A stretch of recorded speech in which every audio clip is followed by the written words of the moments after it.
Carlo Ratti io non lo sto più a presentare perché, a parte il fatto che ormai è una star mondiale, anche lui, eccetera, ma è con noi, è stato già con noi con Media Guru qualche anno fa e siamo molto contenti perché eravamo all'alba delle discussioni sulle smart city. Carlo ha introdotto subito e ha ricalibrato tutta una serie di punti di vista sul tema delle smart city, di tecnologie sì, ma non c'è smart city, mi colpì quando disse non c'è smart city senza smart citizen.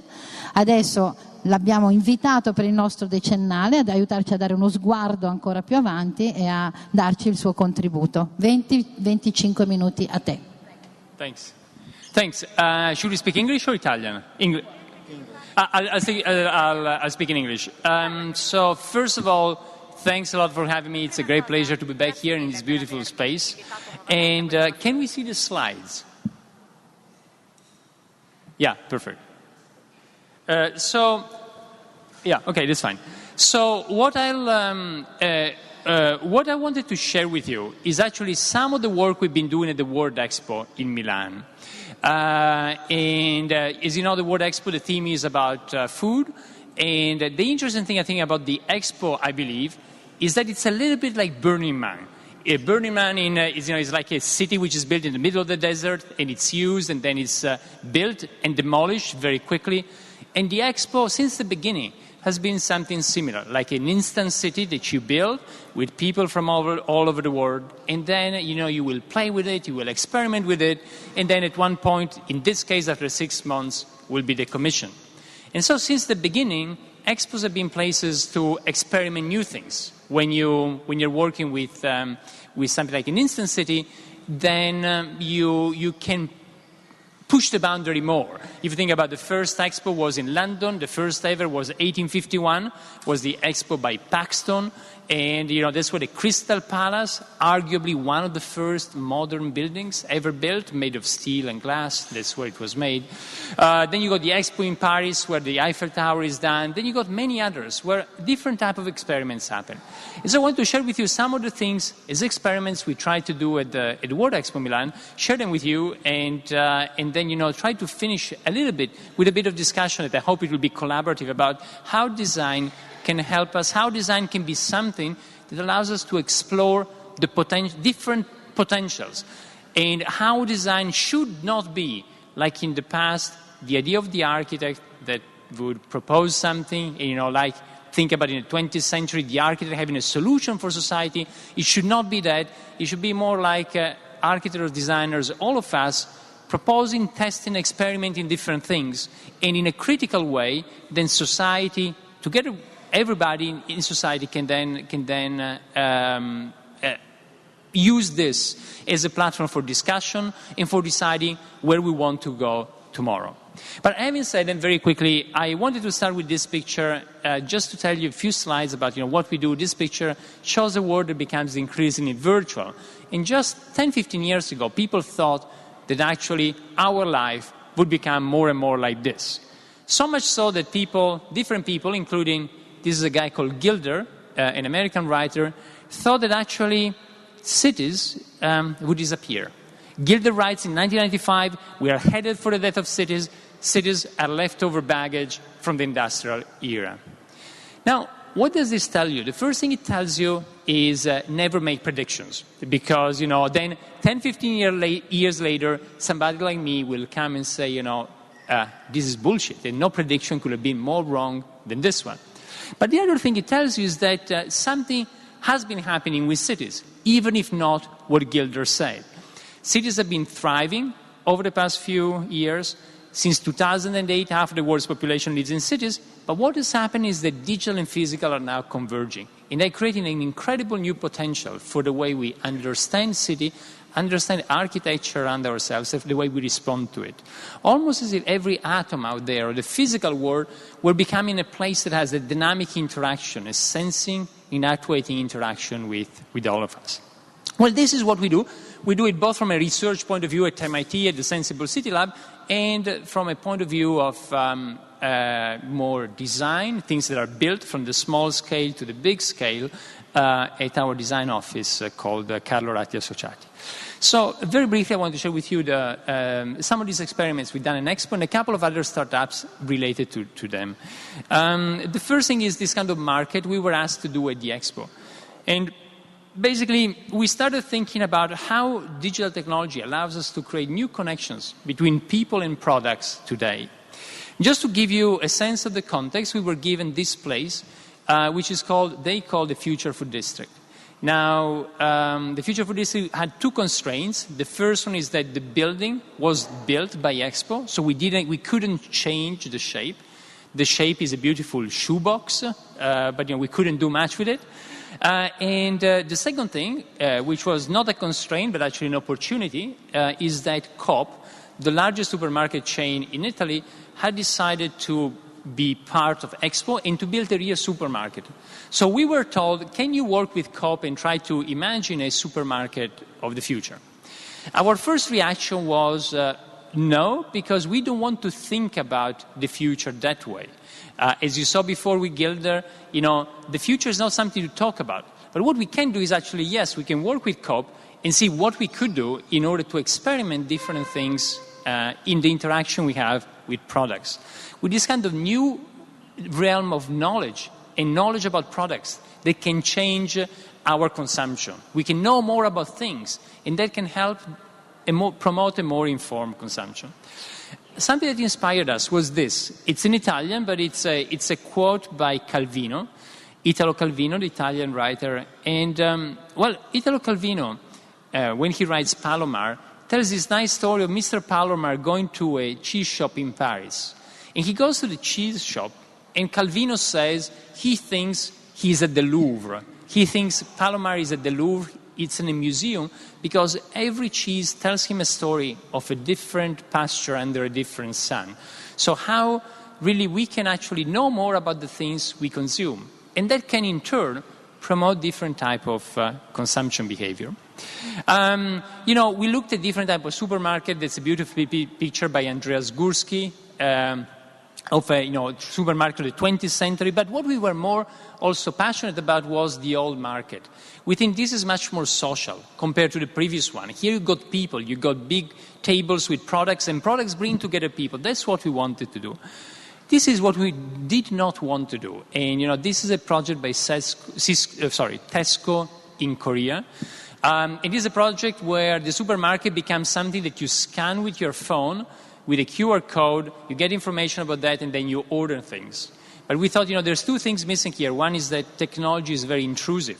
You need to have an interface like a phone. We didn't want that. And the other thing is that it's not like a sociable place. And no surprise that supermarket in Korea actually closed after a few months. So basically what we decided to do was to really create a supermarket that looks a bit like a market, like an old market. Products are on tables, as you see here. On the tables you go Kinect. As you are familiar with the Kinect, the system allows you to scan in 3D what is around and see where people move and how they point at something. And as you move at something, then products tell you their stories, like you see here. So as you are approaching an apple or something, you know much more about it. All that information we know today about the bottle of wine, the vineyard, where it came from, all the different type of information we have online, but we don't get usually when we go and buy things. So that was our initial inspiration. This was then the design we developed. You got the place for the storage underneath, and we wanted to make it visible. We really wanted to make the belly of the supermarket visible, to show all these products coming from all over the world in real time and then being sold. And then it would go up, and then you have these kind of different interactions with the products. Now, the interesting thing is that if you know all this information, then you can do something else, which is quite fun. Now, did you ever think why Airbnb came into existence just recently and not maybe 10 years ago? Well, the reason for that is that Airbnb needs, like many other apps, needs real-time information on the social network so that you know the quality of what somebody is giving you. So like an apartment on Airbnb, you know the person and you know what is available. So you are in a city, you're looking for a place to stay, and you can look at those places and also the rating that other people gave. Now, well, that was impossible unless you had this kind of real-time information. So, well, if you think about the same thing, if you got this for products, can you think about the supermarket of tomorrow almost as a free exchange place? A place where we can go and just share products, where you can go and cook a beautiful pie, and I can go and I have salad and share it with you, and where we actually use it as a place for exchanging products with different dynamics. Well, the interesting thing is that Coop, as I said, is the biggest supermarket chain in Italy, but also they are a cooperative originally, and so they love the idea. So actually, if you go to the expo tonight, they brought this association, I didn't know they existed, called the Cesarine, and Cesarine are Italian housewives who cook actually for each other and for others in a collaborative way, as being part of the supermarket. So the idea that the supermarket can become like a platform where everybody can be both a producer and a consumer. And then we tried a few other things. In this case, again, ABB is a partner of Expo, so we try to have robots, but as collaborative robots. Robots that don't replace people, but in the past, robots were caged. You had to put them in a place and they couldn't collaborate with people. Today, the latest generation, you can have the collaborative robots so they can help you just to do what's boring, such as reshelving. So anyway, these were the different things we tried to experiment with. I'll tell you something funny about the facade. So they gave us this built shoebox, as I mentioned before, and we had two options. One was to build another facade outside to make it, to beautify it, or to try to do something else. Now, the facade was not particularly nice, but we didn't like the idea of going and building something fake around. Putting a lot of budget just to beautify something was not what we thought was a good idea. So again, thinking about the idea of data, what we did, we built around it a plotter. So that facade became the world's biggest plotter. You see it there. So it becomes a place where you can spray paint. You can do graffiti control from your computer with this huge plotter. And it becomes, again, a way to show information about the people inside. There's actually information that people inside share. We thought it would be interesting for people, whoever wants. Coop wanted that, it would be the customer. So if many customers want to share the picture as a selfie, and we thought, okay, that's fine, but let's organize the selfies based on what you bought. So what you see outside, you see the selfie, the average face of whoever buys, vegetarian or or organic or with a lot of sugar and fat, or you decide, but then you see the different categories of people seen from the lens of the things and the products that we buy. So anyway, this was the project. This was the building of the project. I'll show you very briefly. Expo is always a mess. We've been working with the Olympics and the Expo before. It's always a mess because you've got little time. And so here, in say 6 to 9 months, we had to build the whole thing without too much time to experiment. You can see here that's the world's biggest plotter ever made, and that was a test, about this thing that sprays and then colors the whole facade. You can see all of the all of the robots being tested, and that's actually the Finnish supermarket. For those of you who've been at the expo or who are interested in it, it's open every day. You can actually go and shop there, and then it looks like this. You see the mirrors with all the digital information. When you approach it, then the products will tell you the story of what is over there. So that was the first project I want to share with you that we just finished. It's open at the expo. I will not show you more pictures, otherwise you will not go there physically. But I think, and I'm saying this as an Italian, I think expo is a great opportunity really for all of us to go and experiment, not only here in the whole site, and experiment new things, especially for something so basic such as food and the things we eat. The second project I want to share with you is also at Expo. It's a project that deals with farming. This is a project where we won a competition to design a pavilion. The competition was done by CNH, New Holland, which is one of the biggest producers of tractors in the world. Now, as you might know, this is a well-known self-driving car. Now, self-driving cars are there. The technology is there. As we speak, there's hundreds of self-driving cars all over the world, by Google, by MIT, by Volkswagen, being tested, tried. Next year, most likely, the first commercially available self-driving car will be in the showrooms at the end of next year. So the technology is there. But we say, well, what about the countryside? Everybody thinks about self-driving on the streets. But what about the countryside? Could this become self-driving and help us to do something interesting? Now, if this becomes self-driving, something quite amazing can happen.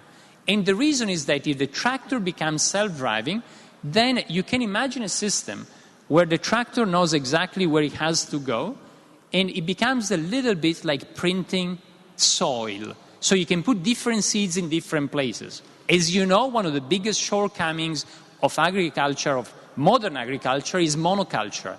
You take a big piece of land, and you just put there the same thing. And that's a big problem because nature doesn't work that way. Nature works with things which are much more fine-grained, in different species, helping each other and working with each other. So the question is, monoculture was the only solution in the 20th century. When we had big tractors, we had to drive and do the same every day. But if you have a system with location where actually tractors can move and put seeds here and there, can you think about this idea where you put different seeds and you go beyond monoculture? And so our idea for the pavilion was very simple, was simply do like a piece of land and put the tractors there on the expo side moving. Well, we won the competition. Unfortunately, then at the end, they cut the budget, decided the tractors will not move, but that's, that's a different story. But the idea is still there. And actually, I wanted to share with you Benedict Gross, who graduated from the Royal College of Art in London a year and a half ago and was in our lab before, actually did a beautiful experiment in Germany where he tried this idea of printing at an agricultural scale. So he took actually a piece of land, as you see here, and said, can I, for instance, just to make a proof of concept, can I think about two different seeds being planted with that pattern? As nature probably would do by creating cells where you mix two different types of plants in a way which is not monoculture, but it goes beyond that. And again, here you see how he did. He put the tractors with a locationing system, and seeded, and you can then imagine the tractors go there to do whatever is needed on site. So it's not only about seeding, it's about then taking care of the plants as they grow, and as you also harvest them at the end. This is the video that Benedict did. Can we have the sound?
No, è stato studiato un po' per creare queste celle, però come prova più o meno. Per esempio le mani si possono fare in modo molto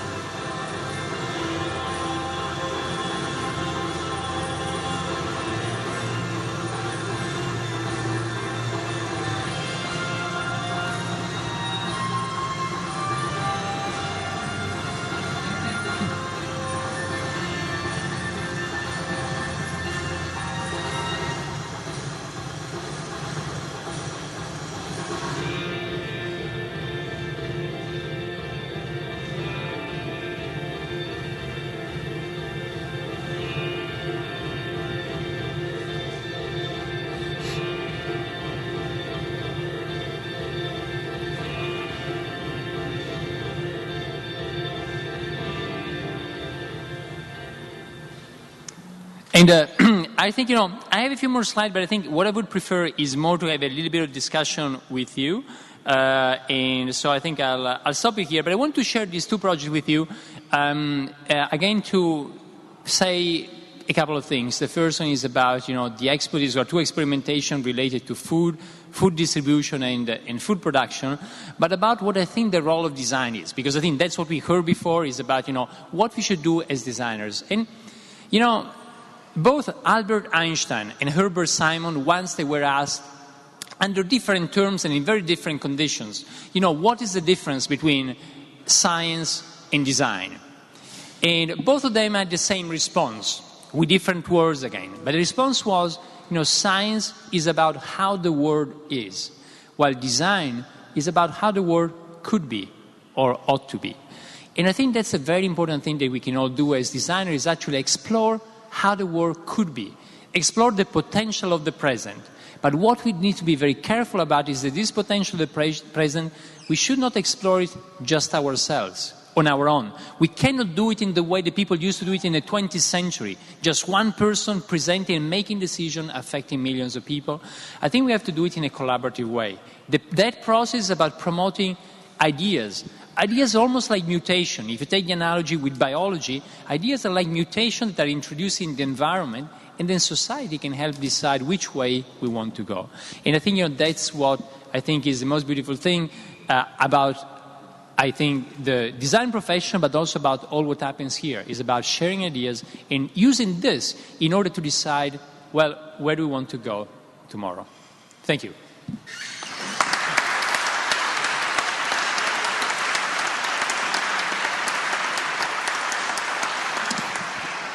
Grazie Carlo, perché così apriamo anche tutta una serie di...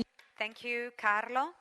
We may just unleash now a debate on environment, the way we want to interact with things, the Internet of Things as well. And it gives us space to think. And we're very happy to see that there is this testing and exploration idea that helps us look forward. So a couple of things. First of all, you will have a tool available through which we will be able to gather your feedbacks, your words, your statements on your thoughts around future, what's going to happen next. And we'll also be connected with the room downstairs where they're gathering feedbacks as well. Real time, we are going to create the storyboard, and we will kind of take note of the tags of the very big statements that we all share together. I don't know who's holding the mic right now. I know it's going around the room. Is there a question? So let me just break the scheme here. Is there a question for Carlo? Well, it might be a question, might be an argument, might be a teasing argument. So if you are online, you may also criticize me. Well, I can't believe that there's no criticism around Expo. I can't believe that. I won't believe it. I don't want to criticize Expo. I haven't been there yet. I'm an architect. I'm a 50-year-old, though I'm an old architect. And I'm here because obviously my world is dead. There will be a new one, and I'm here to see what this new world is going to look like. I'm very down to earth, I'm very upfront, and there's a lot of theory here, and I'm kind of upfront, and you know, I was hoping that I could work for another 20 years. Well, first of all, let me say that the young architects register goes up until 60 years of age. Yes, I'm here. I'm here to see what's going to be there, what's going to be out there for me from now on. I'm experiencing this this kind of schizophrenia as an architect, where I am truly fascinated by what is beautiful, by the pattern in the field, by the technology, but then I'm experiencing also the schizophrenia as I was born, believing that architecture is a social science that shall respond to what is today's society like. So what's your question? There is a world here being depicted, and it is a world for privileged people. And I don't understand whether all these technologies will ever be able to fix problems, and what kind of problems? Human problems? Or what kind of problems? So architecture is, that is my question. So there's a schizophrenia there, and it's all very nice to see. But is it for privileged people only? So it is perhaps an argument. Well, it is a beautiful question, actually. And I think that architecture is playing exactly the same role that it used to play in the past, as it is interpreting the interface between us and the outside world, or it is exploring, designing this interface, if you will. And in doing so, architecture has also a very important mission. It has to do so to make it possible to deliver something to society, to a fair society. A couple of things. One is the definition of architecture is exactly the same as Palladio time or Vitruvio time, but the material that we're interacting with has changed a great deal. So, if at the age of cave, a few thousands of years ago, we used to work in cave and we used to have a physical material that we were handling with, and then for thousands of years it has been made of stones and then bricks that have been shaped by man. Now interface is being made of something else. It's digital, and digital allows us to interact with people differently, and we're just referring to many more things compared to the past, and the way we travel around the city, it changes a lot the minute we have on-time information on what's going to happen in public transport and so on. So we kind of have an additional asset, and we shall take advantage of this asset. So the way we take advantage of that also to promote social inclusion. I would have loved to show you what we're currently doing in favelas in Rio de Janeiro or in Cape Town, South Africa, or Jakarta, as most of it still holds a huge potential also for social inclusion. But as architects, we have to be aware that architect is not longer bricks and concrete, but it also has to do with a new interface. Thank you. Thank you very much. Are there any more questions? Because I see raised hands. Alessandro Rubini. Se vi presentate anche perché... Can you introduce yourself before you ask the question, please?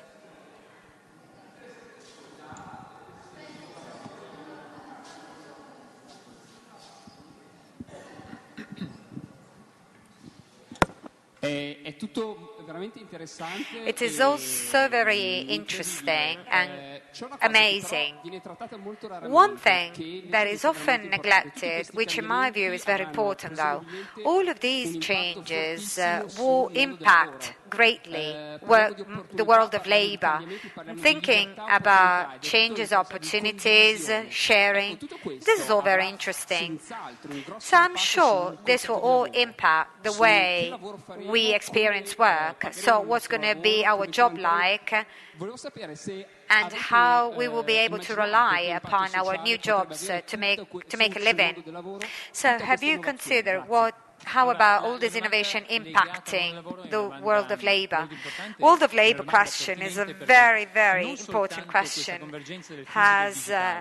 it is not just about convergence between physical and digital, but it has to do with the third, even fourth industrial revolution or in Industry 4.0. Well, the world will change and labours and jobs will change accordingly.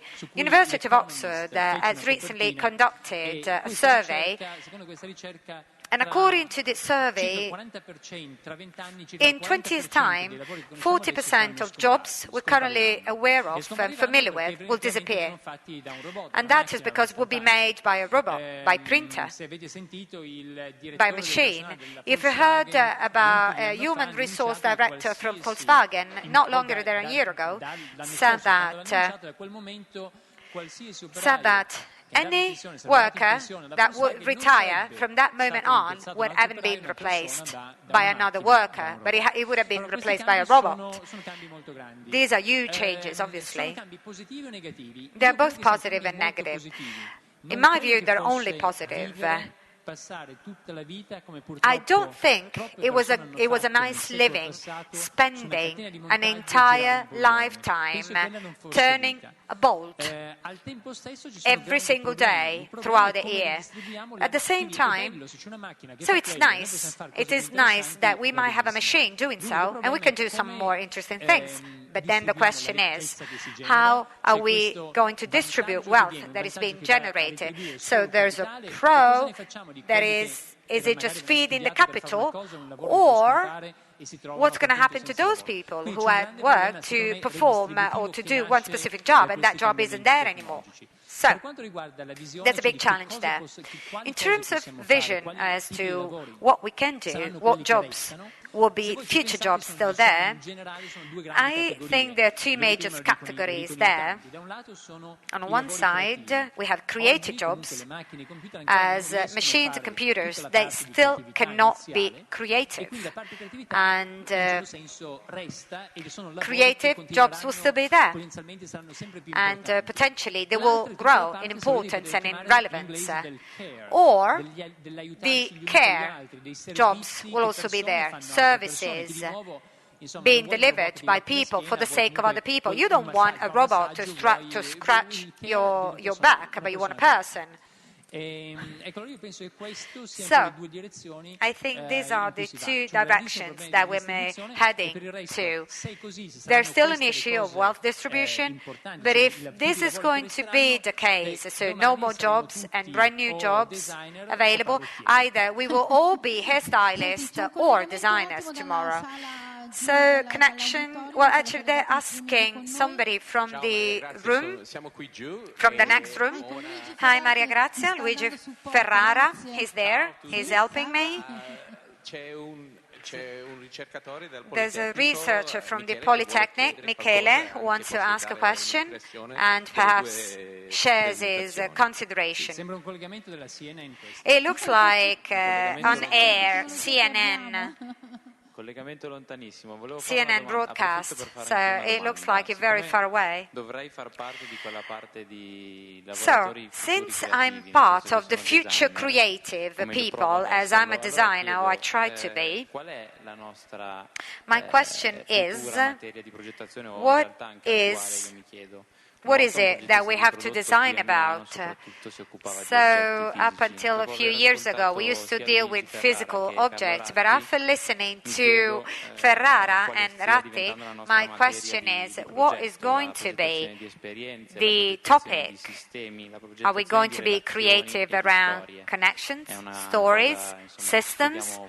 So, we're all asking ourselves this question. We are product, services, system designers. So, very rapidly, Luigi, do you want to reply first? No, I will leave it to Carlo to reply to the question first. No, I will leave it to Luigi to reply first. I'm there, in the auditorium. Okay. I will leave the floor to Luigi to reply first. How would I answer that to you? I think really you are using new materials, but I don't think it's that new. I think it was Leonardo da Vinci that said that the design of our cities is the design of the flows of our cities. I think what's happening is that we have new technology that enables us to do different things, but we're still looking at those flows. So, when people talk about interaction, they always think it's only about the digital. But interactions have existed for thousands of years, and networks have existed for thousands of years. Now we're obsessed about our digital networks because they are able to compress information and data, and they're able to do so much more. But, in the 12th century, there was a network from Venice all the way to China through the caravanserai. That was a very powerful network. So I don't think it's so different, but I think it is different. So it's not different in the sense that the network is still important, but what our networks enable us to do is very different. And so we need to think about what do we want them to do. And, when you were creating an object before, was it to create the object? When you were making a chair, were you designing the chair or were you designing rest? I think somehow we've lost our way. We were always designing rest. In a way, the digital world brings back to us the wisdom of the past and the stories of the past, because it re-underlines that what we were always designing were these flows of systems. And then I hand it over to Carlo to pick up from that and give his impression. I totally agree. I think, basically, as we said before, architecture is the same thing. It's about designing that interface. But the important thing is that interface now has new material. So as a designer, you don't need, I love the quote by Leonardo. I didn't know it actually. Luigi, if you can send it to me, I'd love it. I love it. It's very important. But in the past, Leonardo could only play with physical things to change the interface. And today we can play with digital and biological and you name it, with many other dimensions to shape the interface. And actually some of the exciting projects we're doing now at MIT really go all the way to the biological, to biotech, in a way to look at bacteria, viruses in the city, self-assembly, biological assembly. All of this becomes an exciting new field. So again, the goal is the same, but the material is new. Grazie. Le questioni aperte, lanciate qui sul tavolo sono tantissime. Grazie a Carlo Ratti e anche a Luigi, rimaniamo qui in contatto. Scusate, devo stare strettissima coi tempi. Le considerazioni mandatecele con Twitter perché raccoglieremo tutto. C'è Nicola, Giulia su che tengono tutto questo evento con lo Storify, sarà documentato tutto e tutto convergerà in questo progetto di laboratorio con Luigi Ferrara e la Charrette.